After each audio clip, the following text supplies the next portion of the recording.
నమస్కారం అండి. ఈ పాలు ఇవి మేము ఈ జెర్సీ పాల ప్యాకెట్ ఈ జెర్సీ పాలు వాడతాము. నేను అనుకోకుండా 3 డేస్ బ్యాక్ అంటే 4 డేస్ ఇంచుమించు 4 డేస్ తర్వాత నేను ఈ పాలు కాచాను.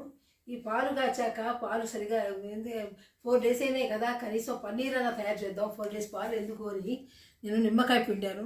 నిమ్మకాయ పిండినా కూడా ఈ పాలు విరగలేదు. మళ్ళీ 4 డేస్ అయ్యాక మళ్ళీ ఇవాళ కాచి చూద్దామని పారిపోయాను ఒప్పగా. మళ్ళీ ఇంకో నిమ్మకాయ తెచ్చి పిండాను, నిమ్మరసం పోసాను, పన్నీర్ అన్న తయారు చేద్దాం మళ్ళీ ఇవాళ కూడా పన్నీరు నిమ్మరసం పోస్తే ఇవాళ కూడా స్టవ్ మీద పెట్టినా హైలో పెట్టినా కూడా విరగలేదు. ఇప్పుడు వడబోసి చూస్తే ఏమన్నా విరిగిందేమో చూస్తే ఈ మాత్రం వచ్చిందండి.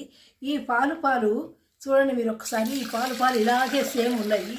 ఇవి పాల కల్తీనా చెప్పండి? నిజంగా మంచి పాలు అయితే విరిగిపోతాయి కదా. ఇదే మరి కంపెనీ వాళ్ళతో ఫాల్టో తెలియదు, లేకపోతే ఈ మధ్యలో వ్యక్తులు ఎవరన్నా ఈ విధంగా మరి కల్తీ కలుపుతున్నారో తెలియదు.